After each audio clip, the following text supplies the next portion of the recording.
Hello दोस्तों, क्या आप जानते हैं शरीर पर भस्म लपेटकर सालों तक तपस्या में लीन रहने वाले नागा साधुओं के बारे में जानते सब है, लेकिन इनका जीवन किसी रहस्य से कम नहीं है। ये वे तपस्वी है जो हर सांसारिक मोह माया से परे कठोर साधना और अद्वितीय जीवन शैली के लिए जाने जाते हैं। पर जब भी नागा साधुओं की बात आती है तो एक सवाल हमेशा मन में आता है, क्या कोई महिला भी नागा साधु बन सकती है? तो इसका जवाब है हाँ, पुरुष नागा साधुओं की तरह महिलाएं भी नागा साधु बन सकती है, लेकिन उनके लिए नागा साधु बनने की प्रक्रिया पुरुषों से कहीं ज़्यादा मुश्किल होती है। नागा साधु बनने से पहले किसी भी महिला को बेहद कठिन परीक्षाओं से गुजरना पड़ता है। लेकिन क्या आपने कभी सोचा है कि महिला नागा साधुओं का जीवन कैसे होता होगा? उनके रहस्यमय संसार में ऐसे कौन से रहस्य छिपे हैं जो आज भी हमारी समझ से परे है? उनकी तपस्या, उनका साहस और वह रहस्यमयी शक्ति जो उन्हें साधारण इंसान से अलग बनाती है, क्या ये सब केवल एक भ्रम है या इसके पीछे कोई गहरी सच्चाई जुटी हुई है? आज हम आपको लेके चलेंगे महिला नागा साधुओं के उस गुप्त संसार में जो जितना आकर्षक है उतना ही भयावह भी है। तो दोस्तों, आज का ये वीडियो महिला नागा साधुओं से जुड़े हुए रहस्यों पर होने वाला है। साथ ही इस वीडियो में हम आपको उस महिला के बारे में बताने वाले हैं जो 2025 के मार्च में खुद को साधु बता रही थी, लेकिन जब आप उसकी सच्चाई जानेंगे तो आपके होश उड़ जाएंगे। तो चलिए अब बिना किसी देर के करते वीडियो की शुरुआत। लेकिन उससे पहले आप हमारे चैनल को जल्दी से लाइक और सब्सक्राइब कर दो दोस्तों, ताकि हमें और भी वीडियो बनाने में मोटिवेशन मिलता रहे। पढ़ते हैं आगे। नागा साधुओं की रहस्यमय दुनिया के बारे में आप सभी लोगों ने जरूर सुना होगा, लेकिन महिला नागा साधुओं का जीवन सबसे निराला और अलग होता है। गृहस्थ जीवन से दूर हो चुकी महिला नागा साधुओं की दिन की शुरुआत और अंत दोनों पूजा पाठ के साथ ही होता है। इनका जीवन कई तरह की घटनाओं से भरा होता है। जिस तरह पुरुष नागा साधुओं को दुनिया से कोई मतलब नहीं होता, वैसे ही महिला नागा साधु भी अपने घर परिवार के सभी लोगों का मौत छोड़कर एक नए जीवन की शुरुआत करती है। अब आप लोगों के मन में एक सवाल तो जरूर आ रहा होगा कि जब एक महिला सांसारिक तरीके से अपना जीवन जी सकती है तो फिर उन्हें नागा साधु बनने की क्या जरूरत है? तो दोस्तों, इसके पीछे दो कारण हो सकते हैं। पहला तो यह कि कुछ महिलाएं आध्यात्मिक की खोज में मोह माया का त्याग कर इस रास्ते को अपना लेती है।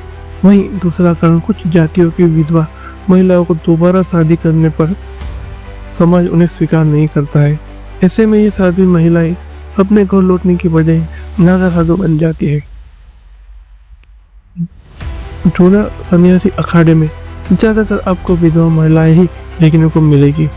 इनमें से भी सबसे ज्यादा नेपाल की विधवा महिलाएं जूना सन्यासी अखाड़े का हिस्सा है। हर 12 साल में होने वाले कुंभ मेले में लाखों लोगों गंगा के तट पर इकट्ठे होते हैं। इनमें से कुछ लोग साधारण भक्त होते हैं, लेकिन कुछ ऐसे भी होते हैं जो अपना पूरा जीवन त्याग कर नागा साधु बनने का निर्णय लेते हैं। लेकिन एक महिला के लिए यह रास्ता उतना ही कठिन है जितना कि किसी ऊंचे पर्वत को नंगे पांव चढ़ना। महिला नागा साधु बनने के लिए सबसे पहला कदम है संपूर्ण त्याग। वह अपने नाम, पहचान, यहाँ तक कि अपने परिवार को भी छोड़ देती है।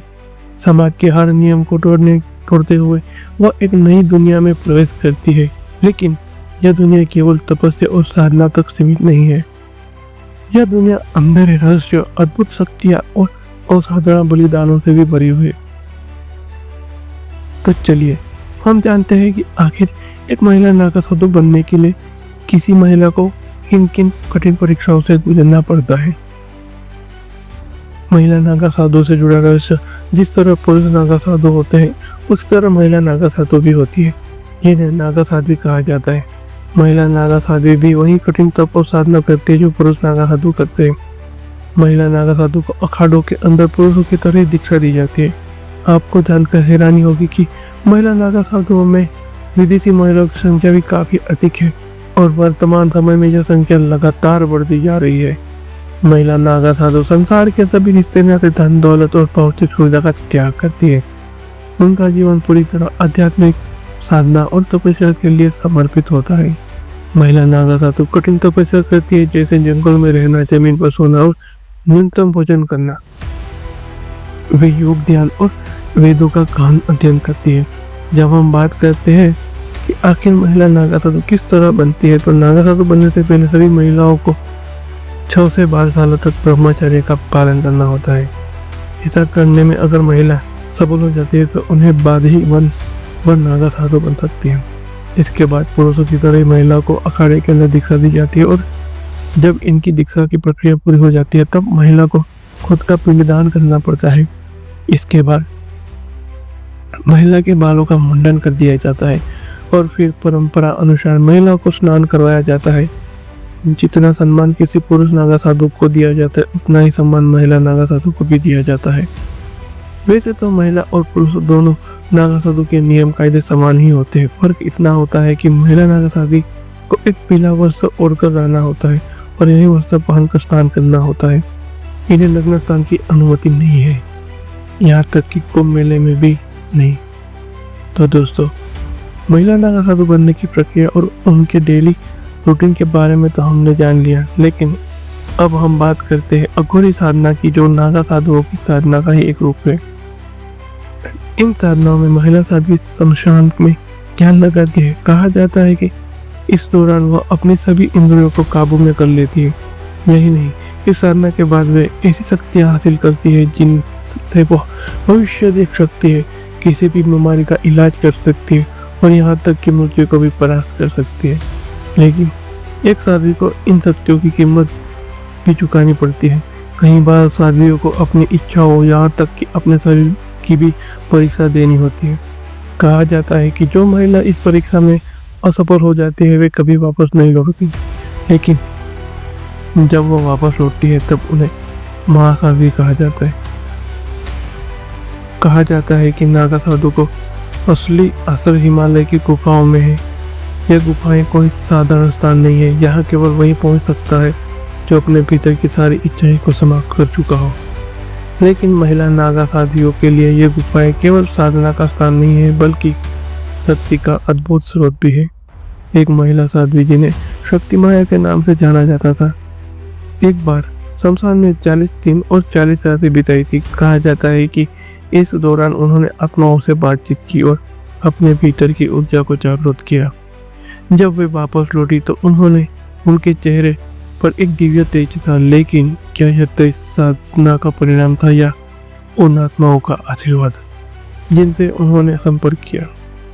इस बारे में हमें कमेंट बॉक्स में जरूर बताएं दोस्तों, नागा साधु का जीवन त्याग का प्रतीक है, लेकिन महिला नागा साध्वी के लिए यह त्याग और भी बड़ा होता है।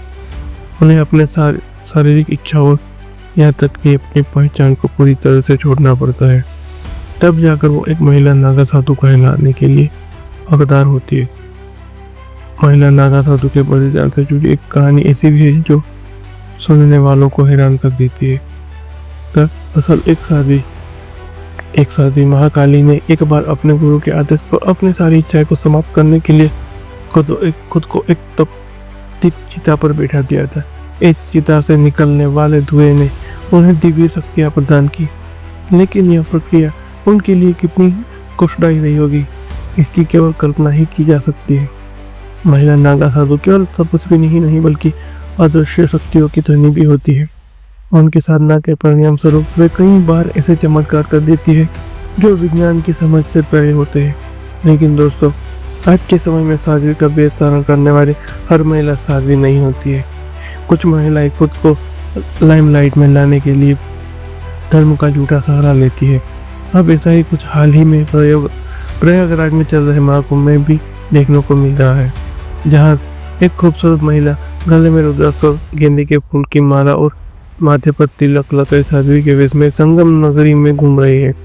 इतना ही नहीं, इस महिला का शाही रथ पर सवारी करते हुए एक वीडियो सामने आया है, जिसके बाद से सोशल मीडिया के लोग इस साध्वी को लेकर तरह तरह की बातें करते हैं और इस बात को जानने के लिए उत्सुक है कि यह वाकई में साध्वी है या पाखंड कर रही है।